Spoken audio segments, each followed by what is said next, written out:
Saudações, estimados estudantes. Voltando nossa discussão agora para o tema de substâncias químicas que se comportam como ácidos e bases, de forma didática, nós chamamos esse conteúdo de funções inorgânicas. As funções inorgânicas são ácidos, bases, sais e óxidos. Deve-se tomar cuidado com a seguinte crítica aos livros de química: uma espécie ter função química de ácido não faz com que ela também não possa ser uma espécie química de sal. Para complicar um pouco mais, alguns livros dirão que existem sais ácidos, tornando o tema ainda mais confuso. Então, não coloquem em uma caixa. Vamos entender funções inorgânicas conforme Arrhenius. Esses conceitos não são absolutos, certo? Existem outros conceitos, mas eles ajudam a ter uma primeira noção do que são as funções inorgânicas. Ácido é uma espécie química em que em água se ioniza, formando o cátion H3 ou mais. Base é uma espécie química em que água se dissocia, formando o ânion OH-. Sal é uma espécie química em que em água se dissocia, formando outros cátions e ânions, diferentes de H3 ou mais e OH-. E óxido é uma espécie química de dois elementos em que um deles é o oxigênio. Novamente, preste atenção. Você não precisa separar fortemente cada espécie química em uma caixinha. As funções inorgânicas ajudam apenas a compreender qual pode ser o possível comportamento da espécie química. Por exemplo, compostos inorgânicos e compostos orgânicos existem em diferentes grupos. Ou é orgânico ou é inorgânico. Mas ambos têm espécies químicas que se comportam como ácidos e bases. Por exemplo, o ácido clorídrico do estômago é uma espécie inorgânica, mas o ácido acético do vinagre é uma espécie orgânica. Ao começar a estudar química orgânica no terceiro ano do ensino médio, esse assunto vai ficar bem mais claro. Antes de você pensar sobre o sal, vamos deixar claro uma coisa: sal é uma função inorgânica e existem diferentes tipos de sais. Você já sabe, nesse ponto, de que a água que nós bebemos, ela tem sais minerais e que esses sais minerais são importantes para a nossa saúde.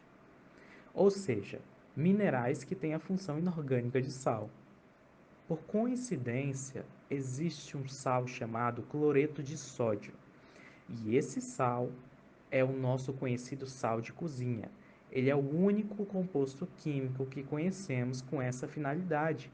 E não importa se ele é refinado, grosso, rosa, ele é o sal de cozinha com o nome de cloreto de sódio. Mas existem outros sais, como nitrato de sódio, bicarbonato de sódio, fluoreto de sódio, sulfato de ferro, entre vários outros. Os sais têm funções diversas, até mesmo na composição de tatuagens, medicamentos e muitas outras coisas. Nem todos os sais vão obedecer à definição de formar cátions e ânions em água, pois existem sais que não são solúveis em água. Também existem diversos óxidos diferentes, como o nosso famoso gás carbônico, que tem nome oficial de dióxido de carbono, CO2. Existem alguns temas importantes que devemos estudar sobre o assunto de funções inorgânicas. Primeiro, precisamos entender um conceito primário de cada uma delas, que são ácidos, bases, sal e óxidos. Depois, precisamos saber qual é a nomenclatura, ou seja, a forma, o que a gente faz para poder dar nome a essas espécies, qual é a regra de dar nomes, como pegamos as espécies na tabela periódica e damos nomes a elas, conforme as identificamos em um conceito primário de ácido, base, sal ou óxido.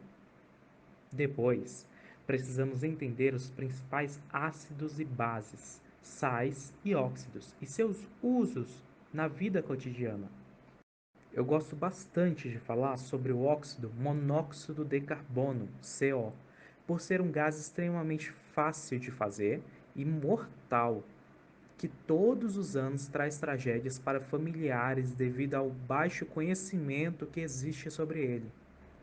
Óxidos também são tema de chuva ácida, efeito estufa, temas que devemos ter uma melhor compreensão sobre o que significam de fato. E ao mesmo tempo, falamos também em camada de ozônio, que é algo diferente, mas costuma ser confundido junto a esses assuntos. Para todos esses temas, é importante que considerem ter uma visão também de quantidades químicas, lembrando que espécies químicas podem ser medidas por volume, massa e principalmente número de mol. Sobre esse áudio, responda a atividade 5 e aqui já vai um aviso.